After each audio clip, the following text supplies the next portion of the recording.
So we really look forward to a wonderful evening of conversation here. And Yes, really looking forward to this. yeah. And before we start, I just want to welcome all our viewers and even those who are still yet to join. Welcome everybody to this wonderful interactive session on our platform, the Pavitra Urja. At the moment on Pavitra Urja, we are hosting this relationship edit series.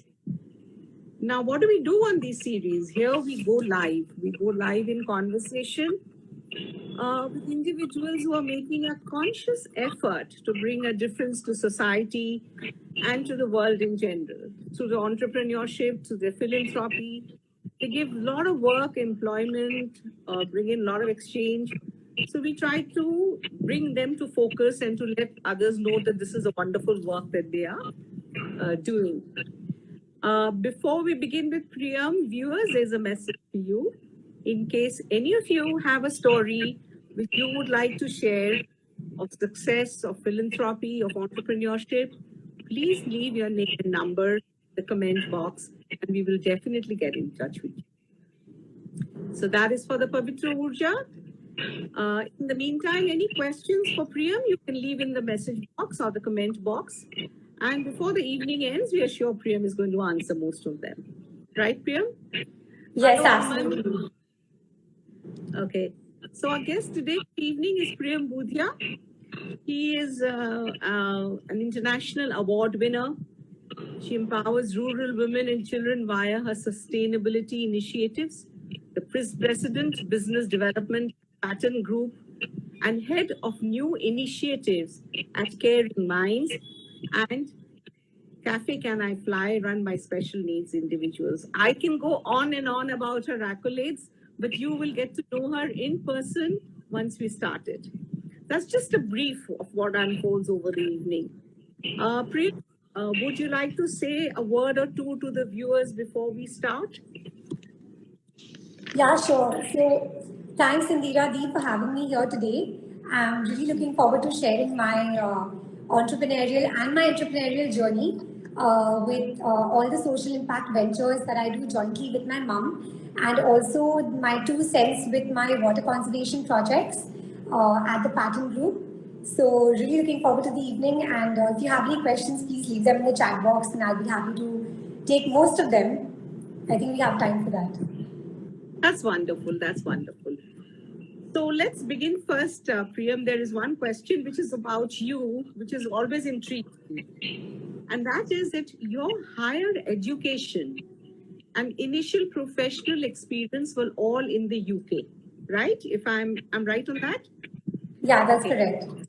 Yeah. So what is the story behind your return to the roots? Like it's rare that after all that education and everything in the UK that you came back to your roots. And from joining your family business to co-founding a new venture with your mother, what has it been like? And what made you do it? Sure. So I'd just like to give you a little context into my background. Yes. I am a Calcutta girl. I went to Loreto House and La Martiniere till grade 12. Thereafter, I moved to the UK. I was studying at the University of Nottingham. I did my management studies there. Then I was at the London School of Economics, where I did a bunch of entrepreneurship courses. And I think that's where the bug of entrepreneurship sort of bit me in a way. However, I always wanted to work in a fast-paced environment and in a fast-paced city, which is why I chose to start my career in banking. And I actually started my career with Lehman Brothers back in 2008. And it was September 2008. This is when the global financial crisis hit. And just to clarify, I wasn't the reason why the bank shut down. So I was there for just a Very week. nice of you to clarify that. So I was there for just a week and I lost my job. And thereafter, I was jobless for I think 5 months, just trying to, find myself another job. And luckily, and also with hard work for sure, I landed myself another job at Barclays Capital in London. Was there for 2 years. And then I decided that it was a great experience in the UK.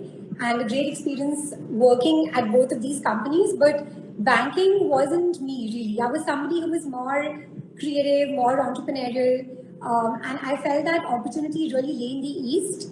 And that's the reason why I decided to make that move back to India. And I must also confess that when I, looked at moving to India, there were a couple of opportunities. One is working with my dad in the family business, that is Pattern Group. Right. He did a great sales pitch to get me back. As any dad would want his daughter to come back and join the family business. So I since don't I doubt moved that. abroad, I don't sorry. doubt that. But I said I don't doubt the pitch he must have made to get you back into the family business. So he did a great sales pitch, and he was like, you will come back and you'll be dealing with all the international clients, and you'll be traveling all the time. And I love traveling, so it seemed really exciting to me. And besides that, my mom had these ideas about starting up Caring Minds, which is an institute of mental health, and also I Can Fly, which is a vocational skill building institute for special needs individuals. So I felt there was enough opportunity to come back to and be my own boss and do my own thing and also add value. So this is the reason why I decided to, leave the UK and come back. It's been 10 years, and I must admit that the first 2 years was really tough. Like, it was a transition because I've had my formative years, 7 years in the UK. So moving back to Wow. India was, yeah. So moving back to India was a bit tough, sort of, readjusting back and I've been in a different culture and culturally kind of coming back to a different space. So it was tough, but I love challenges. So it was great. It's been a great journey. But tell me something, how was your stay in the UK, the 7 years that you were there? When you compare that to your stint in India, in Kolkata, what is the marked difference that you find? So my stay in the UK, you mean to say when I was studying there or when I was working there? When you were working there. So when I was working in the UK, firstly, I was living by myself. I wasn't even sharing a flat with anyone because I always wanted to sort of, experience living on my own. So which meant paying my own bills, managing the whole household, and just independent living. And making independent choices, and that really helps to shape up your own mindset and how you view life in general. So, got that experience in the UK where I was completely on my own. Every choice, every decision was my own. So I was the only one to blame for anything that went wrong as well. So that was UK. Moving back to India, I feel that, say, in the workspace versus working in India, obviously things are very different because in the UK it's say at Barclays, for example, it was very process driven, system driven. Everything was like set in place, and a lot of documentation was there. Whereas working, say, in a family business, for example, here things are more. I would say it's the beauty lies in the chaos, really, because it's about you have to go and sort of you have to be a lifelong student here, and everyone is double my age, and then if people who are senior than me and double my age are reporting to me, I have to earn my space in the business. I can't just go and sit there on a chair saying that I'm the director or whatever and I'm like my father's daughter. It doesn't work like that. So you really have to earn your own respect, your own space, and create that space for yourself. And I really feel even today I'm a student for life. Every day I learn something new. Every person I speak to, I learn something new, and there's no end to learning. So living in India is beautiful because it's the best of both the worlds because it's living with family, and it's also luckily a lot of my friends are still here in Calcutta, so that's amazing. And I think being social helps. So it's never too hard wherever you're living in, and I travel a lot, so I don't think I miss the UK anymore that much. I think there's a friend of yours, Harsha, saying hi to you. Oh, hi Harsha. She says proud of you and the work you do. It's nice to read that because she's a very dear friend of mine, and we are co-BNI members. We're in the same BNI Okay. group, so that's how I know her. So, but but then so that was basic difference which you found between UK and working here. Yeah. There were plus and minus to both. Maybe that was more structured and more documented and more organized. And here it's a practical experience which you have every day and you learn every day. And like you rightfully said, you have people who are your father's age who are coming and reporting to you. So you have to Yeah. win that respect, and not Right. just because you're your father's daughter. So that must have been quite a task, for Yeah, and I must also say that, when I joined initially, I was like this young girl full of energy, with lots of new ideas, and everything I'd seen in the UK, I wanted to sort of implement that in the family business, and I actually wanted to transform everything overnight. And then you just learn that you can't do that. You have to take small steps at a time, and there are people who've been in this business for the last 4 decades, and so it's really like learning from their practical experience. So it's been a great learning experience, and now when I look back, 10 years, I feel it's been a great journey. I think the best way to put but it is that's it's been a journey. very brave of you, to chuck everything there and to come and to be open to adjust in an environment which, like you said in detail, that was like this, it was like this, it was like this, and being your father's daughter, to take up that and to take it forward. It is really brave and very courageous, I must say, very, very enterprising. And I think we'll ignore this comment. Somebody says it was a garlic bread which kept you going. Sorry, I didn't hear that. What was it? I said some friend of yours who says it's the garlic bread which kept her going there. Oh, this is actually a friend of mine from the UK, and he's just being funny to add some humor to our chat.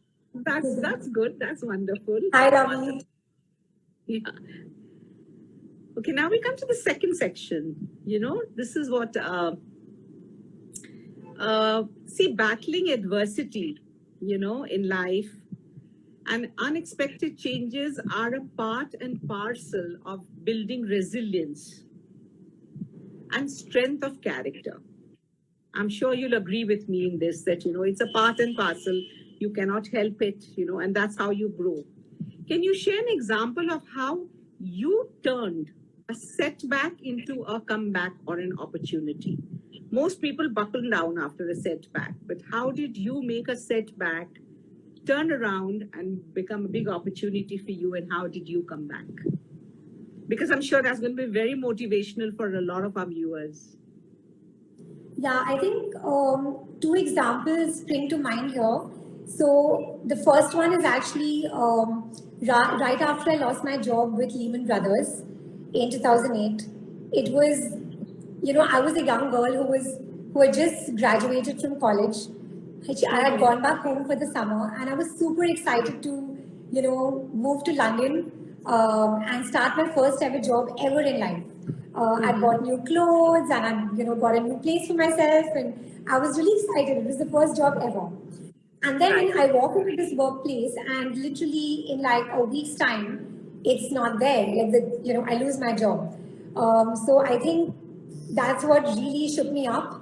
But then after a week, it's like I was there from like, I remember the dates. It's literally a movie when I say this. So 8th of September, and then 15th September, the next Monday, we walk in, and the HR comes in and she's like, we don't know whether you're going to have the job at the end of the day or at the end of the month.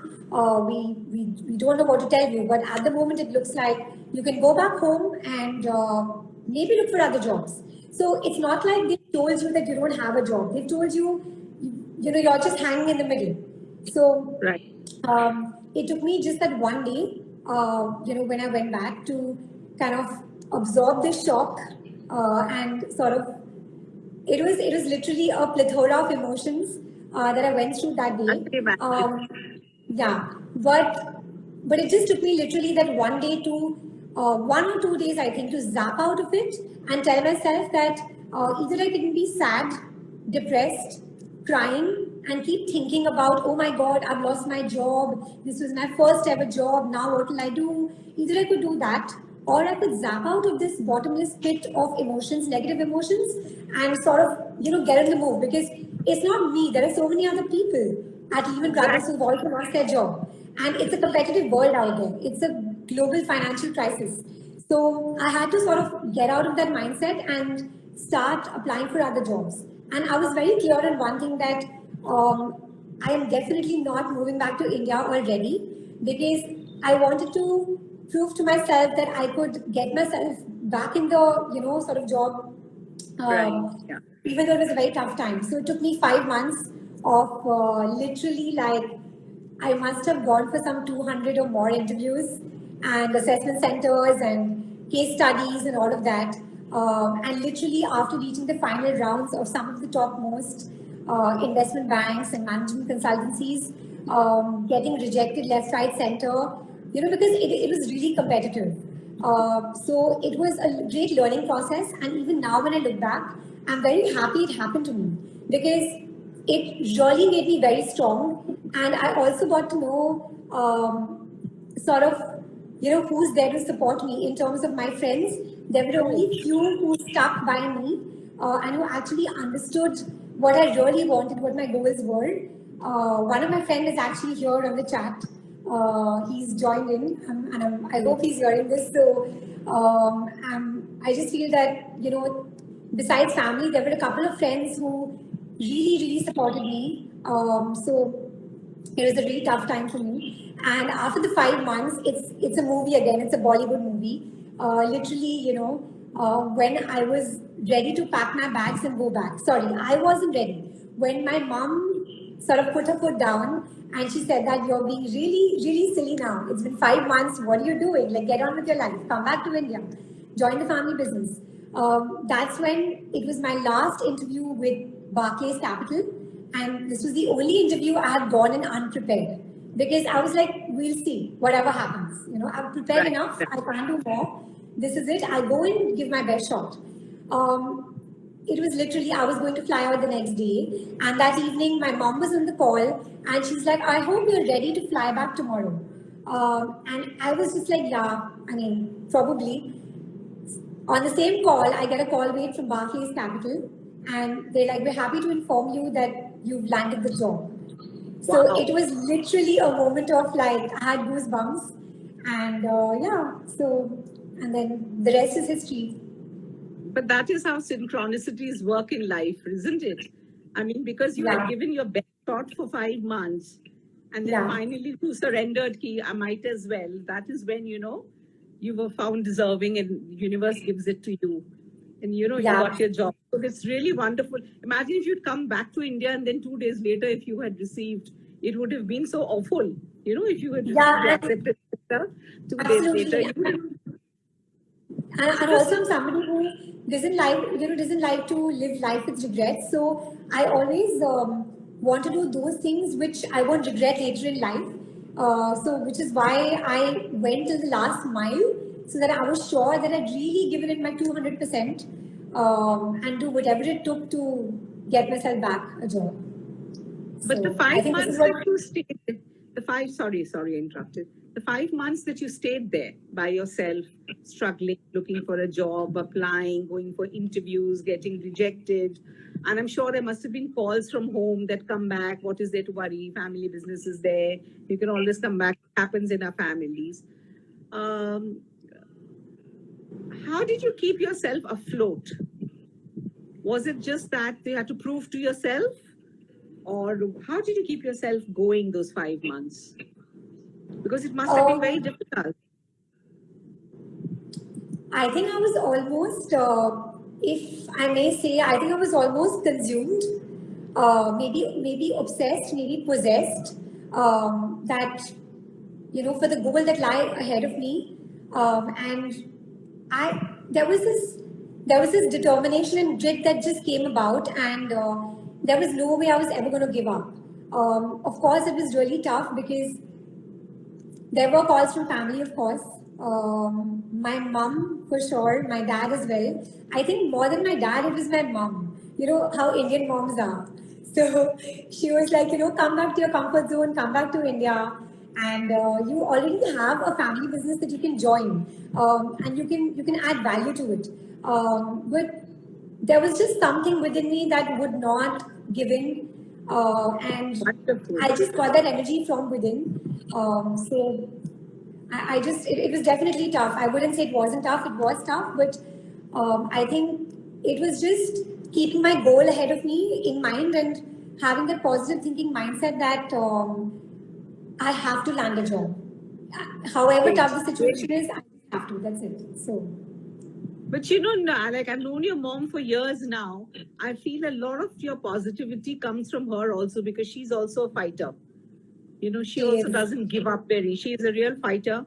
I have known her for decades, and I admire her. I admire her zeal. I admire the integrity with what she does, whatever she does.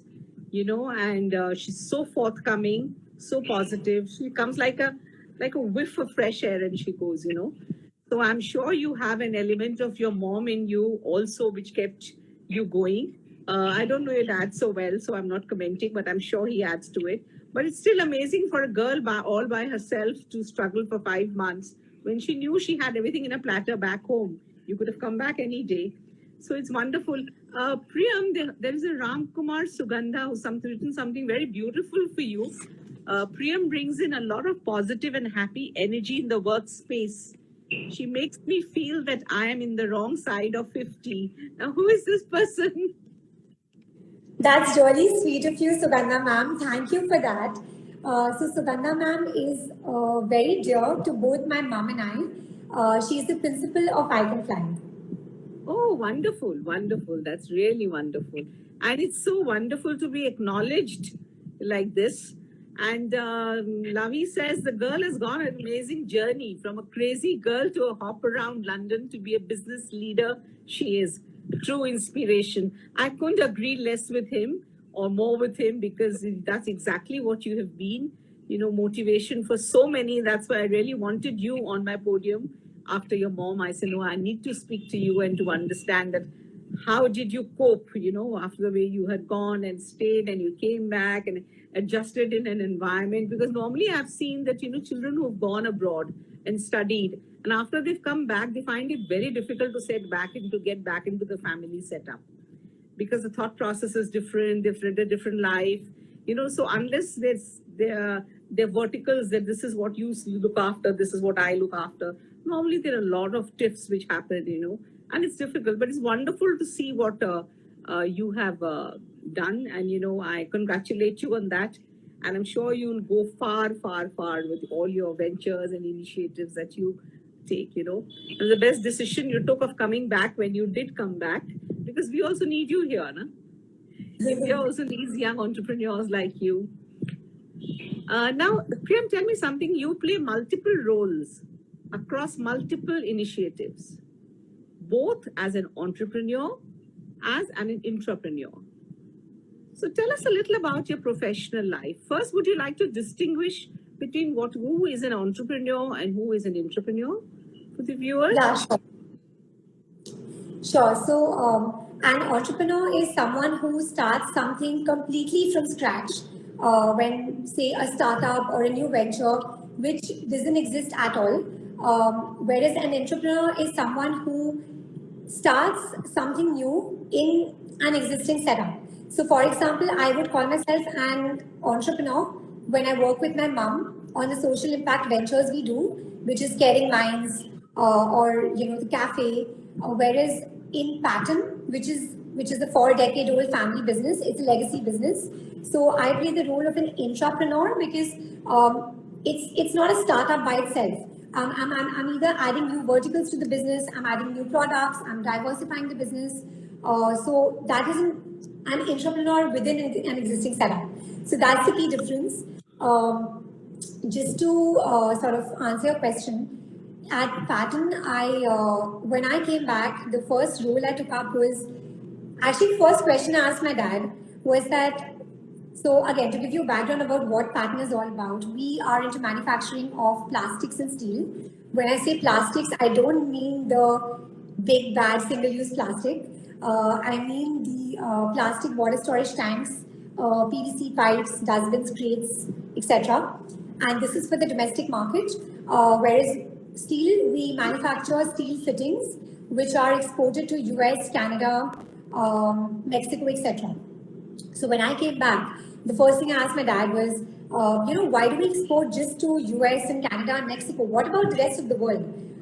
Because it's never too wise to put all your eggs in one basket, right? Right. So I sort of took up the role of business development, and my first foray was to put up a stall at the Middle East exhibition and also at the Hannover Messe in Germany, to explore the European markets as well as to explore the Middle Eastern markets. And that's what taught me how hard it is to actually acquire a new customer. Firstly, acquire a new customer in a new market, and then to retain that customer for years when that customer is no longer just a customer, but the customer is now a partner for life. Like, it's a partner in progress. And that's what showed me that we've had almost some 15 to 20 partners in progress in the US and Mexico for over 4 decades. It must take a lot to retain these customers. I'm sure. That's the first thing, I learned when I joined. So I was looking after business development of the steel division for, I think, 4 or 5 years.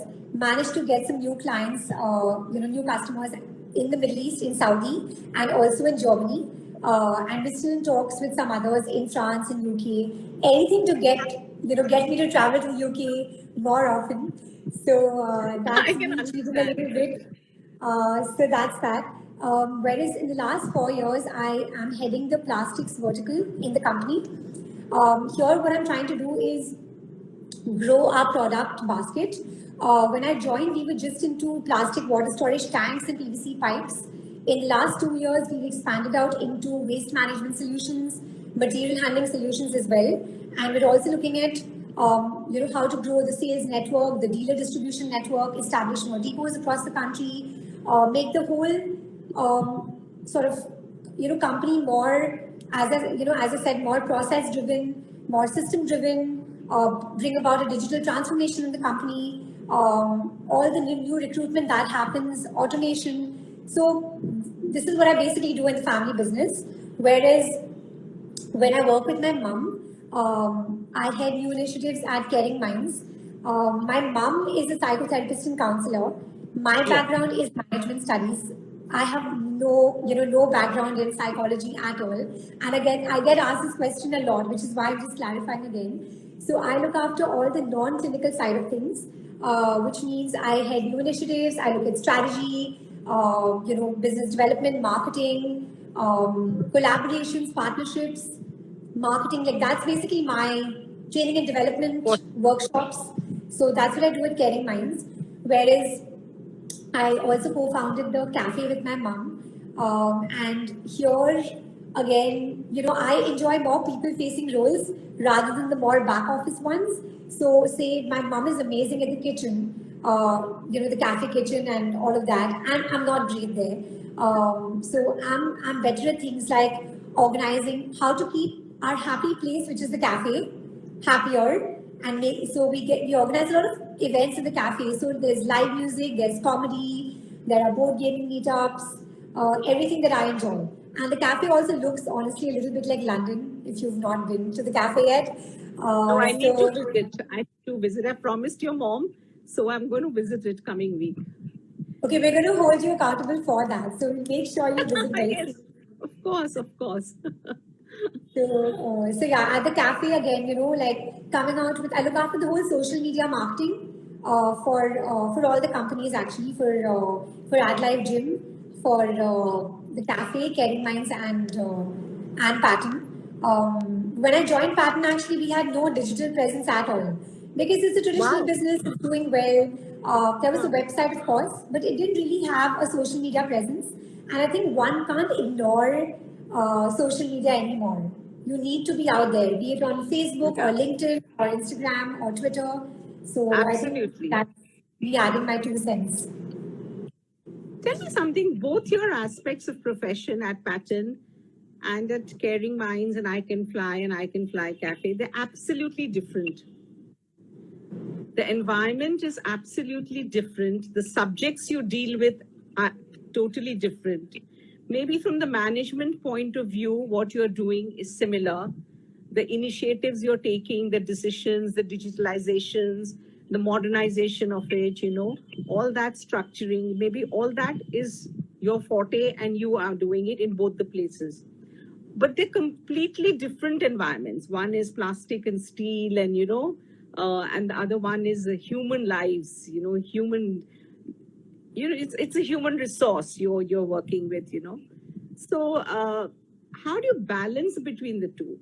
How do you balance between the two? I mean, that also and this also. How do you balance? Like, for instance, I know Mino looks after, she takes care of Caring Minds and I Can Fly Cafe. So I know that is her what. But for you, how do you manage both? I mean, that and this both, how?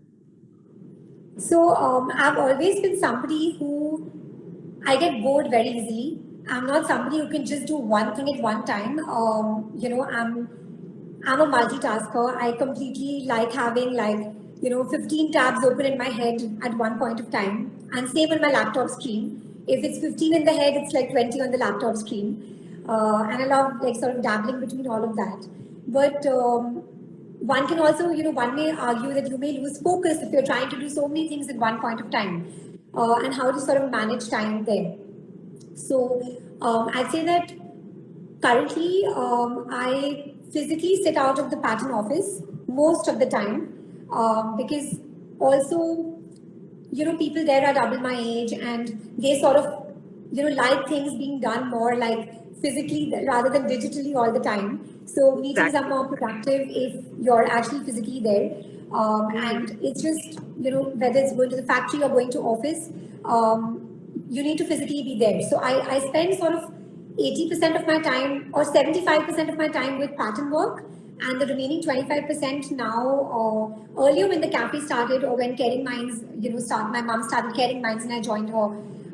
At that point, maybe I would say I was spending 70% of my time with Caring Minds and the cafe, because when you start something new, you put in all your energy into making that work out. But now all our teams are set, things are on autopilot, systems are in place, and I just really like to express my gratitude for our teams, because I think that's the mark of a good leader, to have good teams in place, to delegate and not try and do everything by yourself. So we have an amazing team both at I Can Fly, at Caring Minds and the cafe, and that's what helps make our lives easier, in fact. So that's how I manage my time between both. But yeah, I mean, if you say that, is it like on one day I'm just doing pattern and the other day I'm just doing the cafe work? It's not that. In the same day, I'm definitely dabbling between all. But tell me something, your I Can Fly and I Can Fly Cafe and maybe Caring Minds also, they may be having a younger age group of team workers. Am I right? Compared to the pattern. Yeah, that's correct. Okay, so now that is a different age group you deal with as a team leader, and at pattern you are trying to bring in new concepts, new methods, new ideas. So do you face any resistance at pattern with the pattern team when you're trying to change the system over there, or do they absorb it?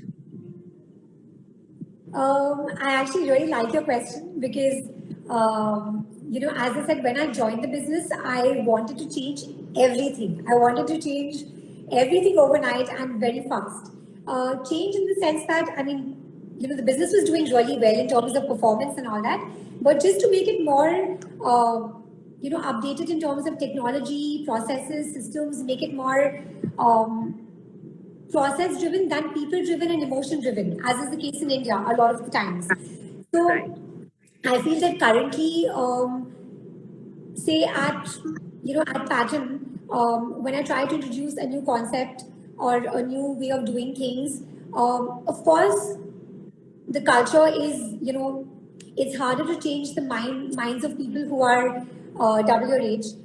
So there is resistance. I won't say there isn't resistance, but then you have to sort of communicate in a style that they understand, and you have to explain to them in a logical manner that why this will make sense and why we're looking at this not in the short term but in the longer term, and how it will benefit us, make things more efficient, more productive by introducing new methods. So, and the other thing is I must also say that my dad and my granddad are extremely positive minded and really progressive minded people, and they help me with this because if I have new ideas, they don't shun me down saying that, oh, she's this young girl who always has these new ideas and she's so impractical. It's never that. There are so many new methods, so many new ideas I've introduced in the company, which has been taken with a in positive light, and so many changes which have been implemented. So I would say it's a gradual process. It's not something that happens overnight because changing people's mindset and changing the way things are happening for 40 years, changing a culture, it takes a while. But then I would say I'm at it, and I have all the support I can get. So, and I never give up. So that's wonderful. Yeah. So I think your spirit not to give up, in conjunction with the support you get from your family and the team, it's all adding up to for the success that you achieve in your initiatives. That's really wonderful, Now, Prem, there's another question which I wanted to ask you. This is in the present scenario. The world has been fighting COVID-19 for a year now, over a year, right? Now, what roadblocks did the pandemic place in your path? How did you adapt to it professionally and personally also? Because it's been here for more than a year, so definitely there have been roadblocks. So how did you adapt professionally to it and personally to it? So do you want me to answer the question for personally first or professionally? As you're comfortable. As you're comfortable. So I would say personally, I'm somebody who is very outgoing, and to be locked up and to be sitting in a house or like in a room 24/7, it's just not me. I'm a complete extrovert. I derive energy from meeting people. And just being out there, traveling and doing 100 things, that's sort of me as a person. So, and then you tell that person to sort of just sit in one room or like in a house and not move out. So, of course, it was really difficult. But, it took me like, I think, just like the Lehman example I gave, it took me like that 2 days of going through all those emotions. And then I sort of just psyched myself up that this is what it is. We don't know for how long this is here to stay. Going to last. Yeah. And either we can trip about it and, sort of be like, we don't have much to do and how is life going to be? Or you can positively psych yourself. So what I did was I actually made a routine for myself, and I stuck by it to the T. And I also actually maintain a diary, a handwritten diary, very rigorously. And I love to-do lists. And at the end of the day, it gives me great joy to, sort of strike off all the items in the to-do list that I've actually managed to get through. So I maintained a schedule which had everything, which had work, which had family time, which had a lot of me time, which had time scheduled for my friends virtually, be it like playing games online or just like catching up with old friends. And I actually maintain a gratitude journal as well. So at the end of the day, I sort of write, think about just 10 minutes of my day. I just reflect on my day and think about the, 3 things or 5 things that made me happy during that day. It could be Wonderful. 5 people, or it could be 5 things that went well, or that just gives me joy, that gave me joy that day. And I write that down. So when I look back 5 years down the line, I have this little book which reminds me of all the little moments in my journey that made me happy and that I'm grateful for. So this is something which I actually started this gratitude practice during the lockdown. And also, yeah, just playing badminton with my dad or playing Ludo with my grandmom. So these are small things which don't happen generally. Because we're all so busy running around trying to, absolutely catch up with things. So personally, this is how I adapted to the challenge that COVID-19 threw at us. Professionally, I'd say, I'd love to share, like last year, we actually came out with a new product amidst COVID-19, which is a contactless safe hand wash station. This is a foot operated, pedal operated system So since we don't have a picture in front, just to explain the visual to you, this is basically, it's a 200 or a 500 liter water storage tank, which is placed on, an MS stand, and then it has a detachable splash-free basin, and it also has a liquid soap dispenser. So when you press one pedal, the soap comes out. When you press the other pedal, water comes out from the tank into the basin. And we've installed this at various outdoor public spaces to encourage people to wash their hands with soap and water before they enter any public space. And this product, we launched last year, and somehow it's been very well received with, it's been installed at hospitals in Calcutta fighting COVID, such as Medica. It's been installed at the Cancer Research Center. It's been installed at the Indian Institute of Cerebral Palsy. It's also been, taken up by the Indian Army, the Indian Navy, and a lot of corporates and factories, and also residential buildings here in Calcutta. So this is something which we launched last year. And again, we could have sat down and been like, oh, the factory is shut, nothing is happening. Or you can just think about innovation amidst a pandemic. So I think it's about having the right spirit and having a can-do attitude. So this is one. And whereas talking about the social impact ventures, we sort of went digital 360 last year completely. So AdLife Gym was operating entirely physically up until now. But since last year, we actually found a new way of doing things. So literally 10 days, I think about 10 days or so after the lockdown was announced last March, we started virtual gym, yoga and Pilates, and it's still continuing. There are people who still prefer to work out online versus come to the gym. So this is the new thing we introduced last year. And even at Caring Minds, we did a lot of digital Health 360 webinar series where we had eminent doctors and educationists, and my mom and I would sort of, do sessions, awareness sessions about various things like, say, about the heart or the liver or mental health. So this is something we did last year, and we've also launched a toll-free pan-India helpline number this year, which is a free number for anyone to call in and talk to a counselor, share their problems, and without saying who they are. It can be anonymous. So these are some of the new things we launched last year.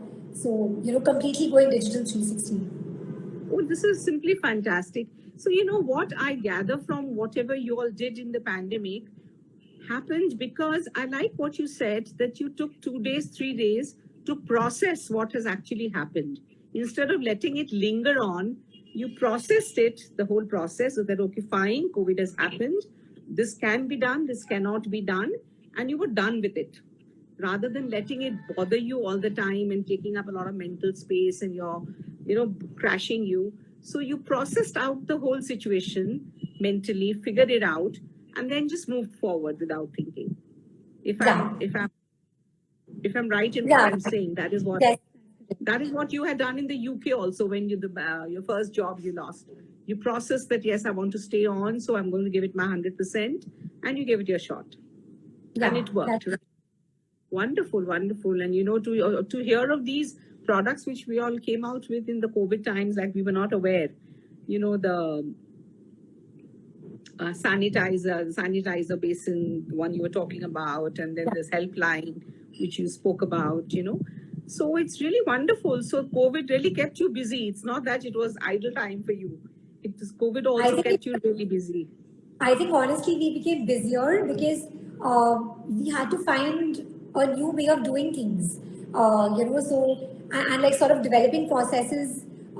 Everyone's working from home, so that also needs a different system to be set up, and introducing everything online. Say for the cafe, for example, when dine-in services were shut last year, and our focus in the cafe was always more on dine-in rather than Zomato, Swiggy, or home delivery, because it is an experiential cafe. It's a cafe which is run by special kids.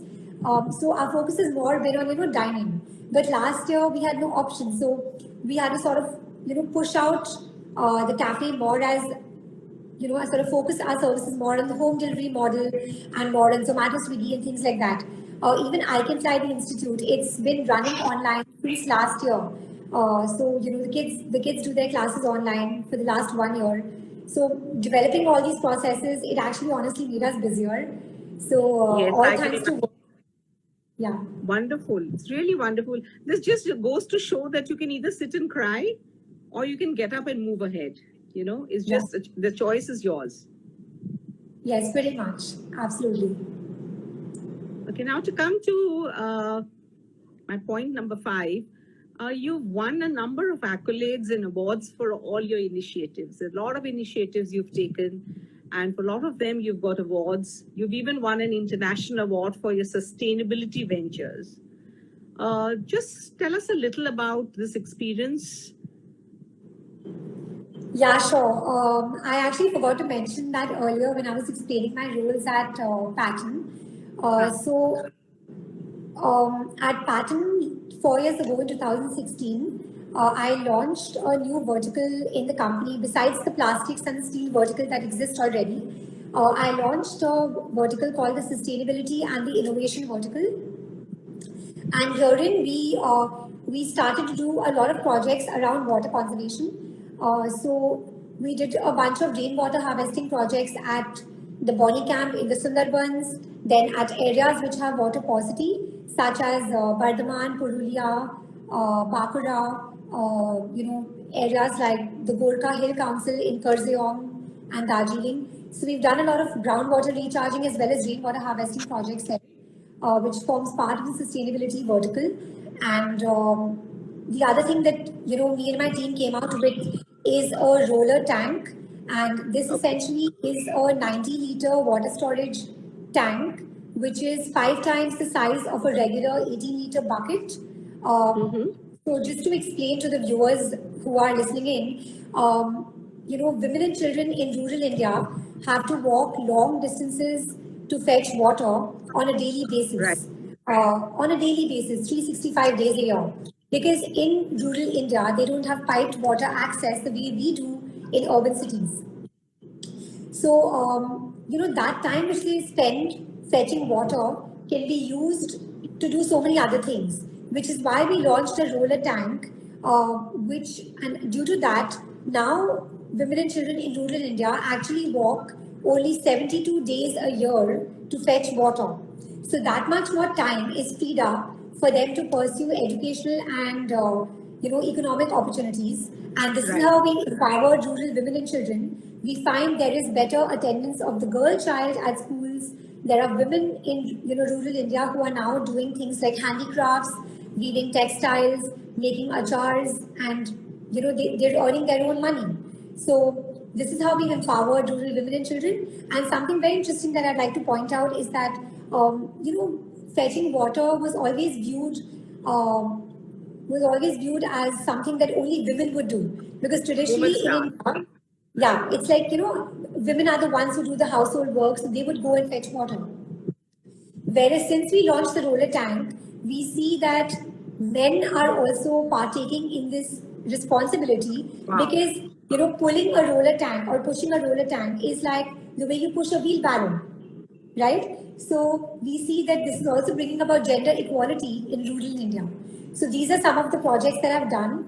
And last year, I'd actually applied for the Family Business Network Lombard ODR Next Gen Award. And it was a screening process, with applicants who had entrepreneurship projects from across the world.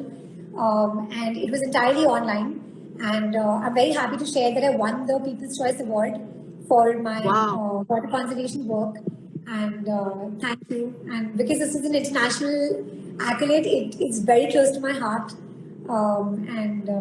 It's to try and empower more and more women and children in rural India. Yes, it is. It's amazing. It's like you really deserve a shout out for that. It's really wonderful. Especially when you take such initiatives and you get the recognition for it, it pushes you to do more. It does. Although I feel that awards is not really just the way if you get a lot of likes, say on social media, or you get awards, it's only external validation. So it's not all that counts.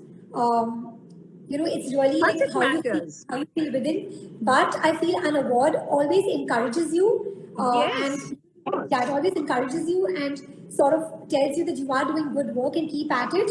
But I just like to say that just getting an award is not enough, because you get an award and you don't stop there. You keep at it, because that's what counts. I think continuing the good work is what counts, rather than getting an award and being happy about it.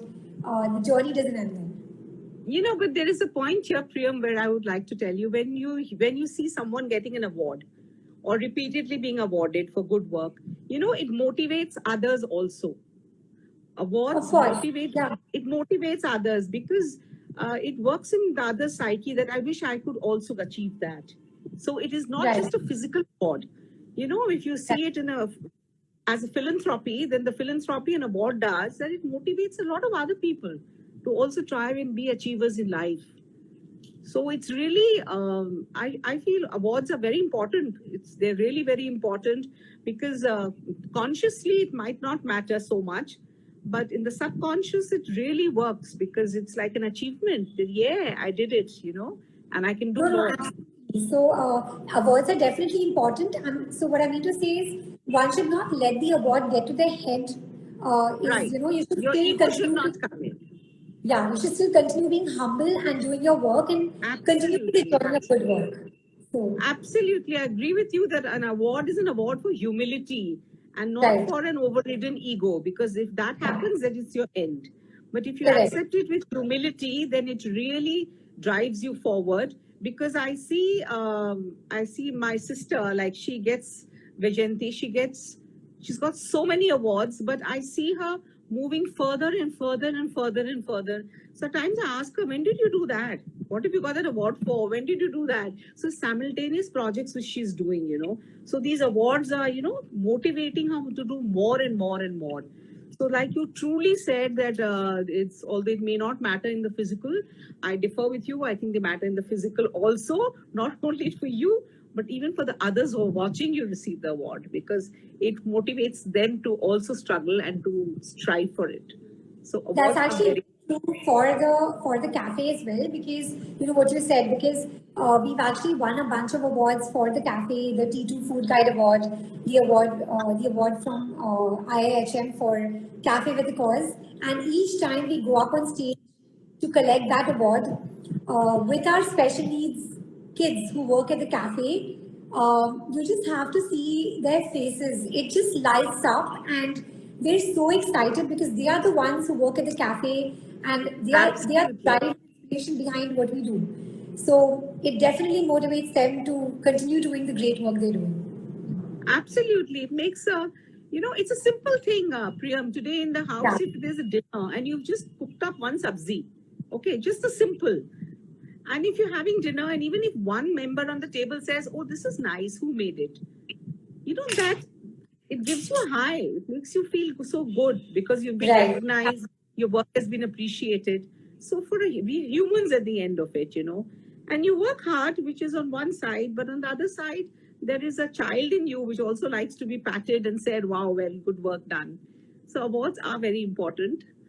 So that was that. Now I'm wondering what more to ask you. Now, as a woman breaking glass ceiling, what is your take on empowering women?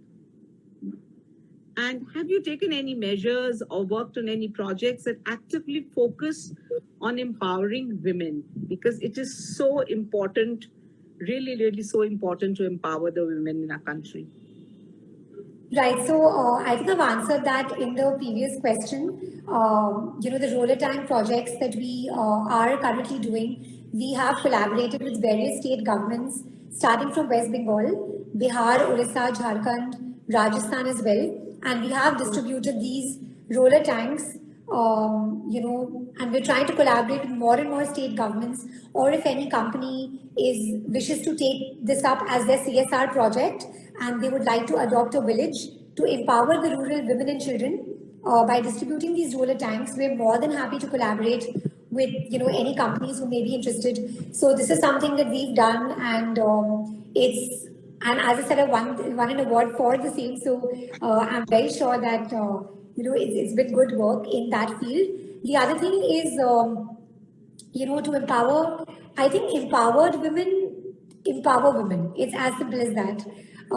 And at the Caring Minds or at the cafe or at I Can Fly, most of our staff, maybe about 80% of them are actually women. So our team is mostly women at all of these organizations, and even at Pattern, we are trying to, since I look after, I work with the HR closely and look after recruitment.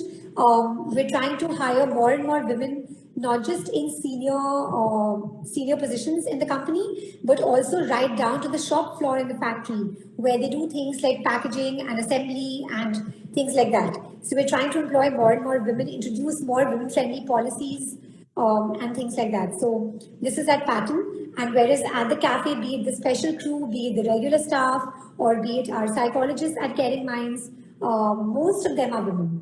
So it's organizations which are led by women. That is my mom and I, and therefore we're trying to create a team which has more women, and I think empowered women empower women. So Yes, in fact, when a friend of mine, say a female friend, does well, it makes me even happier that they've done well, and and I'd like to push them more for their efforts rather than sort of, it makes no sense being jealous or there's no space for negative emotions. If somebody else is doing well, you encourage them to do even better, or you sort of exchange more ideas so that they can do even better.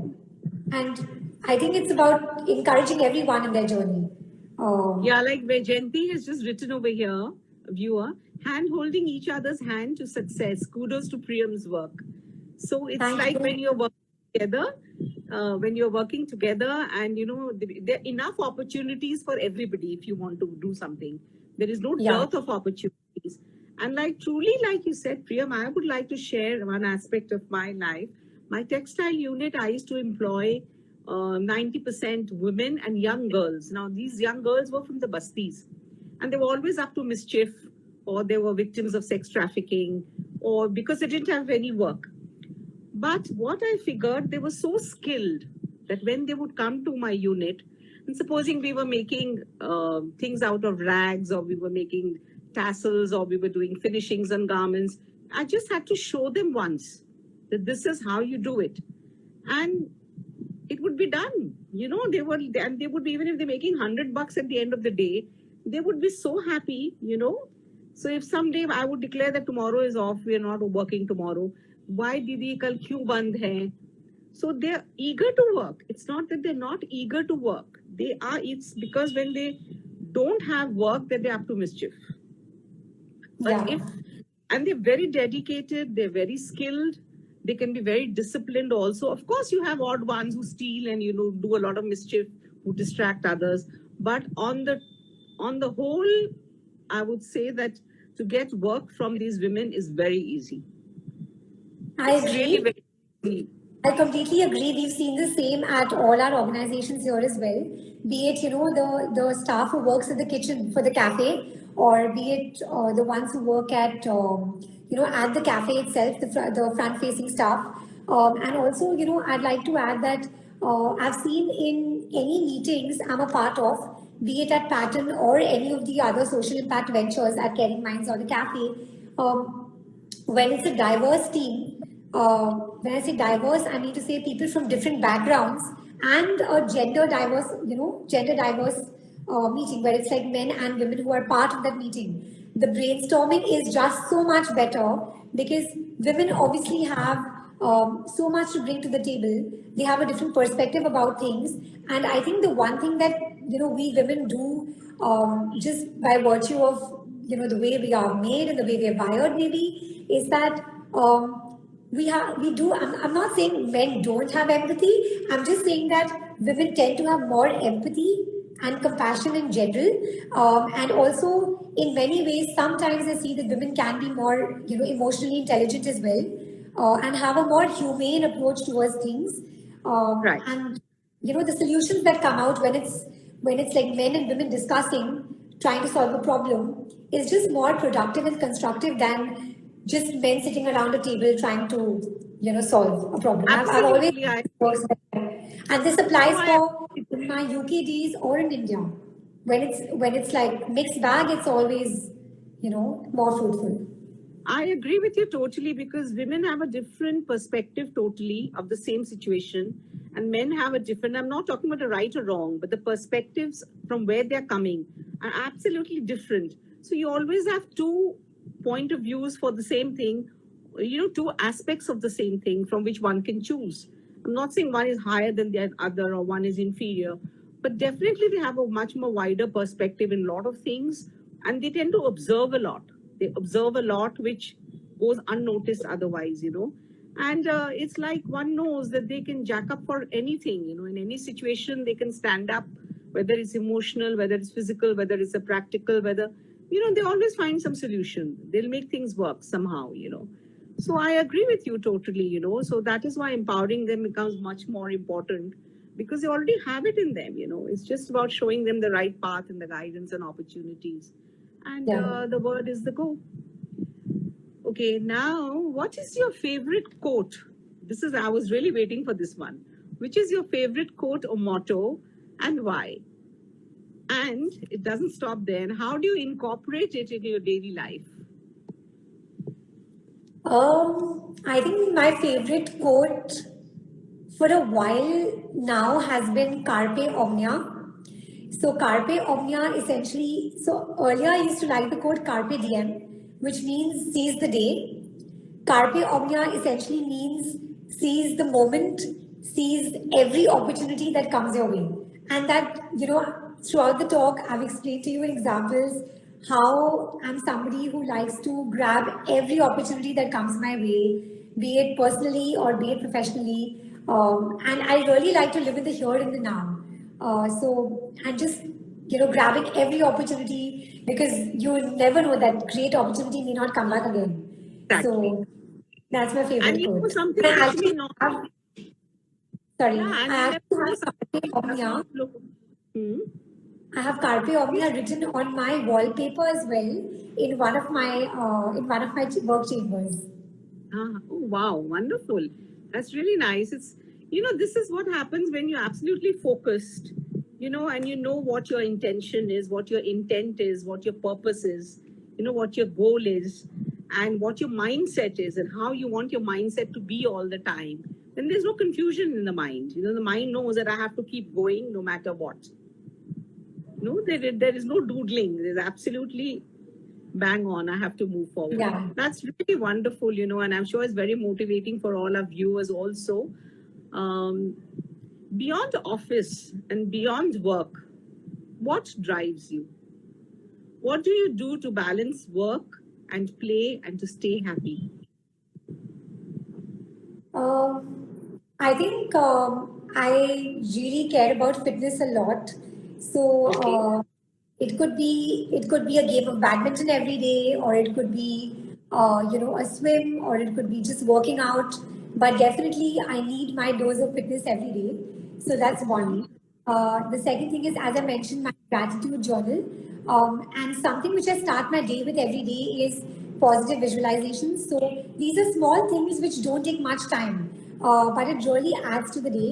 So the moment I wake up, I actually think about the five things that I'm grateful for in the here and now, and also I think about the five things that I want to accomplish, in that day. And these are just happy thoughts, ambitious thoughts. And at the end of the day, I write that gratitude journal where I write about the five things that went well, or the five people, or the five things that made me happy. So these are small things that I do, which keeps me going. Outside of work and play, the other things I would say is I'm really trying hard to make some time and get back into. I used to learn Latin. I used to learn Latin dancing, and I used to also learn Spanish. And it's been a while that I've been trying to make time. I've not been procrastinating for sure. It's just that I need to make some more time to on the weekend and get I back to it because understand. it's something I really enjoy. So, yeah, Wonderful. That's really wonderful. That's wonderful. Now we're going to have a quick rapid fire round with you. super. I'm Just a few excited. questions. Yeah. The first one is, who inspires you to be the best version of yourself? I think I, me, myself. I was wondering what you're going to say, but somehow I knew after this conversation that it would be I, me, and myself. That's the best thing and the safest thing that you could have said. If you were not into business and entrepreneurship, what would you have become? That is a tough question, but if I was not into business or if I was not an entrepreneur or if I didn't have the means to become an entrepreneur, I think there are two things. One is if I had all the money in the world, I would just travel. I would just travel and like literally everywhere in the world possible. That's one. And if I didn't have the money, because my ultimate goal would be travel. So if I didn't have the money, I would make the money to be able to travel. And for that, I would sort of love to work in, companies across the world to get the best exposure, live in, various cities because I think living in different cities, working in different workspaces teaches you a lot. So Right. that's what I would. Travel itself teaches you a lot. Yes, it does. Travel itself teaches the adjustments and the climatization and everything, the whole process of travel Yeah. itself teaches you a lot. That's Actually, wonderful. not just travel, I would say solo travel teaches you a lot. I've done a bit of solo Yes. traveling in the last couple of years. And I think for me, it's been amazing because I was always scared of solo travel until I again took it upon myself that, I need to try it one time before I sort of dismiss it as something I can't do. And it took that one solo travel for me to completely fall in love with it. And then it's been no looking back. I've done so many solo travels after that. It's beautiful. It really makes you realize so many things about your own self. Wonderful. That's really wonderful. If there was a book written about you, what would it be titled? If there was a book written about you, what would the title be? How about I throw that question at you?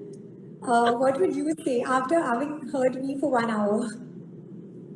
Okay, I'm going to give you an answer to this at the end of my rapid fire round. Okay. Is that okay? Okay. I would maybe title it as The Curious Case of Priyam because I'm somebody who I'm always up to some form of adventure. And no one knows my next move, not even me. So, which is why it would be The Curious Case of Priyam. And you know what I would call it? I would call it I Can Always Turn It Around. Oh, I love that. I actually love that. Because hearing you and the kind of see, you had you have a lot of perks in life by the virtue of being born into a family of you have a legacy, and there's no dearth by God's grace. There's abundance in your life, but you have gone through such situations and you have not backed out. You have always made a go and turned it around, and I would say that is what is really your strength. Thank you. That's really sweet of you. Okay, if there was a movie made on you, a little funny, if there's a movie made on you, who would play you? Who do you think would do the best justice as you? I think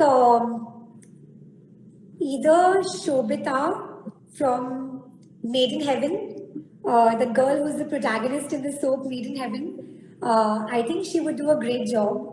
She's a fantastic actress, and I can relate to her.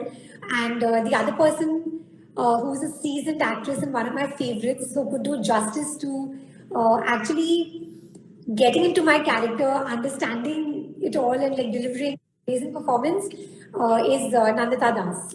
For sure, Nandita Das. You know, I was quite close to what you thought. I was going to say Konkona Sen Sharma. So that's actually the third name I had in mind because she's, Nandita Das and Kankana are my two favorites. And I think they both would do a great job at sort of. Yes, because the compassion or the understanding that they would require to understand your personality and to let it come forth with that humility and the state of gratitude which you have, I think they would do it immensely well. So we're quite close, how we think. Yes. What's your favorite summer activity? I think water sports.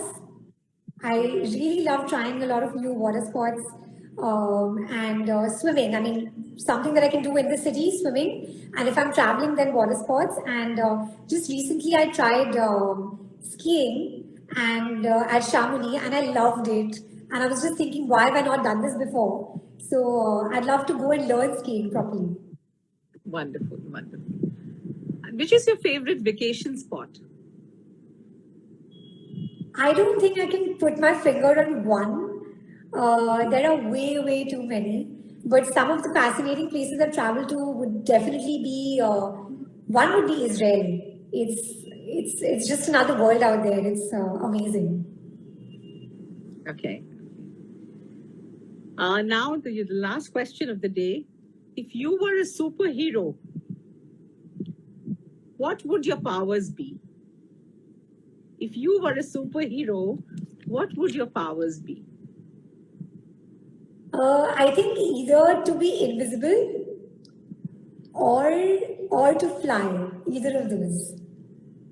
And why to be invisible? Just so I can spy on people and see what they're up to. That's fun. That's fun. That's really wonderful, Priyam. It's like it's like I'm really getting to know you and your work and your whole journey. I want to just scroll up because there are a few questions for you. Sunena Ghosh wants to know how can she get in touch with you, Priyam. So would you like to leave your number in the comment box or any one number on which they can take an appointment and meet you? Yeah, sure. I think if she can just send me a DM on Instagram, we can connect. She can just send me a message on Instagram. Yeah. Okay, Sunena, so that answers your question. Ram Kumar Sugandha again says more power to the girl. And it's a beautiful compliment for you. Her humility is exemplary, never hesitates to apologize if she is in the wrong. Her gratitude messages pop up in the middle of the night are the best gifts one can ask for. God bless you, my girl. That's a wonderful thing. Thank you. Aparna says this girl, kids are very diligent. They need the right path. She's talking about the girls who we were talking about. Jyoti says she's very proud of you. Aparna Bubna again says, how could I connect with you? I might like to collaborate. Aparna, you can leave a message in her direct message box on Instagram and she'll get in touch with you. Sunena says, a nice speech. Vajanti says, hand holding each other's hand to success. Kudos to Priyam's work. Always a pleasure to work and get motivated by you and your guests. She says, indeed, a pat on the back. Anshuma Podar says, a pleasure to listen to you both. Congratulations, Woo. And the rest. Hello, Priyam Didi. How are you doing? It's Aditya from Assam, Tinsukia. So please do get in touch with him. He logged in, and, hello to you. Aditya, she'll definitely get in touch with you and so happy to see you here. Swati asks, how do you manage your social and personal life? So do you want me to answer that? Yes, definitely she wants an answer. She's actually, her real question is, Swati is a very close friend. And her actual question is that, when am I going to meet her? Because, that's what she actually, which is why she's put that question in. because it's been a while we met. Just come back from Hyderabad, and I just told her I'm catching up with work and we meet soon. But She's going to meet you soon, Swati. That's how that's how she'll manage her social and personal life. That's sweet of her. It's really sweet of her. Let me see. Yeah, the rest we've read. So, Priyam, I can say that that was a wonderful exchange that we had. And anytime you would like to get back to us and want to, if you've introduced a new product, a new service, opened a new venture, or you would like people to know, you can always get in touch with me, Priyam. And whatever we have discussed today, it's been recorded and it's on my Insta Live handle. I will send you the link for you to share with whoever you wish to share. Wishing you all the best in life, a lot of success in all your ventures. And let me truly tell you, I admired the clarity you had, the dedication which you showed, and the humility with which you projected yourself. So I wish you all the best and more success in life. Thank you so much. And thank you, viewers. We'll meet again soon. Do you have anything to say? Thank you. It was wonderful doing this chat. It was really like having, a chat with you in person. So, yeah, really it's really, why I enjoy these. I'll tell you, Priyam, why I enjoy these Insta Live conversations, because they are like a living room chat you're having, and when you're having you hear that such and such has got an award, right? Priyam Budhia has been awarded for this, but you don't know the story behind it. You don't know what went into getting that award. What was the project she did? How did she do it? So in these conversations, when I have with young girls like you, or with entrepreneurs, or who's doing any philanthropy, it's like not only to give you accolade, but to motivate others. See, it's not difficult. If they can do it, you can do it also. And at the same time, there are a lot of people who are doing wonderful work, but they're so shy to talk about it. So nobody knows. Their work really goes unnoticed. So we created this platform that whoever wants to come forward and share what they're doing, because you don't know who's going to benefit from it.